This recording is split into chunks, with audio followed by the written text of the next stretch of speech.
تربة ميتما للسنة والجماعة تاكا فرقة الناجية لما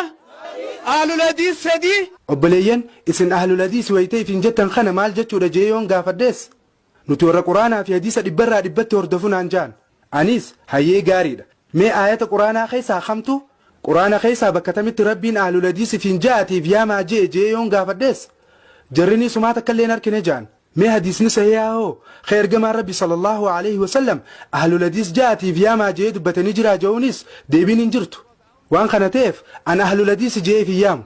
المسلمة جيتني فيام يو قرآن في حديث جل خديم تنتاتي لا إن قرآن تقول لين خربين أهل الحديث جاء فياما جو تقنجر حديثني سيئاتيس خير جمع ربي صلى الله عليه وسلم أهل الحديث جاء فياما جو تقنجر أهل الأسرافر غراغر ما دراني تهانفي مالكي شافعي حنبلي جترتي أما استسلفي أهل الحديث جتدفت عدد ميل من ما مكا هاريتكم مغافتون غرين براو مموني سفن قبض يرو مكاتكم مغافتو غري براتي سكو مودن دي سبيخ مكا ربي مغاس خيست اللي نمنول دبوني دندا اكول دبو دندا ولي ربي نو في ميجر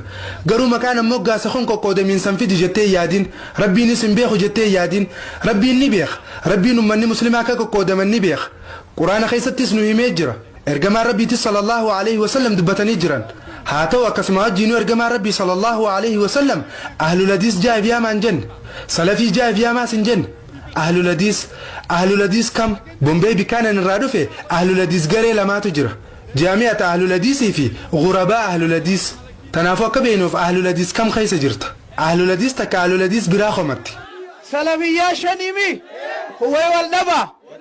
أما أسلم وتجري براتي جرى خنما كورا أهل الحديث والفكاتو ورا نتسلفي ده فين نتسلفي ده جان أنيس أبو سلفي ده جتة جيو جونغا فردو إيه أن سلفي ده نانجا أنيس هاي سلفي جتون مال جتودان جان سلفي جتون ورا سلف الصالحين جل ديمو جتودان أنجا أنيس بر سلف الصالحين جلان ديمان جين خلينا نردفو الله إرجما ساتي في سلف الصالحين أمة برا إرجما ربي إيجاسي ورت يعني دفو إيجاسي أماس ورت يعني دفو جلان ديم قرو قرآن خيسا بكي ربين سلفي جاء فيا ما جو نجرتي جيتين قافد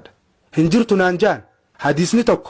خير جما ربي صلى الله عليه وسلم سلفي جاء فيا ما جو هو نجرا هنجرو نانجان قرو سلفتشتكو حديث نفدي تجرى حديث إرجما ربي صلى الله عليه وسلم عن سلفي دجي نجرى جين نفدي سيء مسلم قيس جران عن جي قرو بكين نجرو سر النتنمن عني سيء قاري دجيتي مركني فتشو داف سيء مسلم أصفر الديل اللال سيء مسلم لكوف خبل ما في دبا فري في شن يوخين خبل ما في دبا فري في وير جران فكاتا حديث نيس حديث سيء قرو أكمل فودام حديث جدور راهي مريفدت حديثني قوتنا كنجا نبي محمد صلى الله عليه وسلم فاطمة رضي الله عنها كنجي عن سيف سلف قاريدة أبات تلسات عن سيف سلف قاريدة جي نبي محمد صلى الله عليه وسلم تلسا فاطمة رضي الله عنها عن سيف سلف قاريدة جين أكما ريفو سنيه متي أفان ربات سلف جتشون هيكا خدراني تكاو خدبر جوكب أبابيلي تكاو أبوتي درا جتشون تنافو يون انتلتيان عن سيف سلفي دجين ومارا كون كب نمني أرباخ كريستانا تكوس يون تلسات عن سيف سلفي دجين ركون انجرتو akka jecha seeraa afaanitti rakkoon qabu garuu karaa islaamummaatti yoo taate rakkoodha dhugaadha nabi muhammad sallallahu alaihi wasallam intala saatiif fakkeenya gaarii kaduraati garuu har'aan tana abbaan hundinuu ilmaan saatiif salafu saalihin ta'uu dhabuutu mala tarii ijoolleen abbaarra islaamummaa qabaachuutu mala kanaafuu abbaan hundinuu ilmaan saatiin ansiif salafa jechuun hin danda'u laala akka seeraa afaanitti yoo jecha salaf jiru kana hubatte akka ulamaa'onni gurguddoon jaanitti kawarri salafilleen ulamaa'ota gaariidha jaaniinilleen akka jaanitti har'aan tana namni tokkolleen an salafiidha ifin jechuun danda'u jaan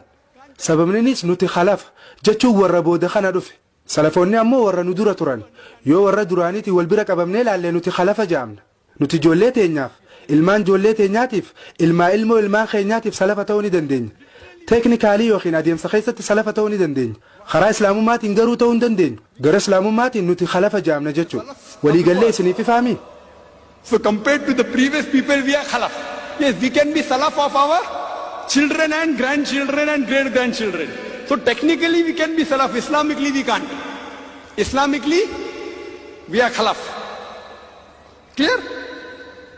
Garuu yeroo muslima tokko maal akka ta'e yookiin eenyu akka ta'e gaafannu gariin ani hanafiidha gariin an shaafi'iidha gariin an hambaliidha gariin an maalikiidha gariin an salafiidha gariin an ahlul hadiisi ja'a garuu ergamaan keenya kabajamaan sallallahu alaihi wasallam maal turan isaan hanafiidha isaan maalikiidha isaan shaafi'iidha isaan hambaliidha isaan ahlul hadiisi isaan salafiidha isaan maal turarree isaan maal turan Who is he? Some say I'm a Hanafi, some say I'm a Shafi, some say I'm a Hanbali, some say I'm a Maliki, some say I'm a Salafi, some say I'm a Ahl Hadith. Who was our beloved Prophet? Was he a Hanafi? Was he a Maliki? Was he a Shafi? Was he a Hanbali? Was he a Ahl Hadith? Was he a Salafi? What was he? rabbiin quraana keessatti suuraa ala imraan ayata 67 faarratti ibraahim alayhi salaami yahudaallee miti kiristaanallee miti garuu inni muslima qaceelaa ture inni warra mushrikootaatiirraa hin taane ja'a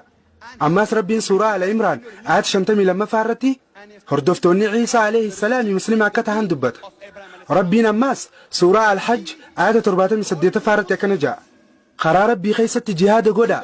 inni isin filatee jira muslima isin godhuudhaan amantii keessattis rabbiin isinitti hin rakkisne jechuun shari'aa isinitti hin jajjabeessine diillaafaan kun karaa abbaa keessanii karaa ibraahim rabbiin kana durallee muslima isiniin jee ammaas quraana kana keessattillee muslima isiniin jee akka rasuulli ragaa isinin rabbahuu fi isinis namoota isin duraa irratti akka ragaa baataniif tanaafuu salaata zakaa baafadhaa karaa rabbiitis qabadhaa amrii teessan isumaatu harkaa qaba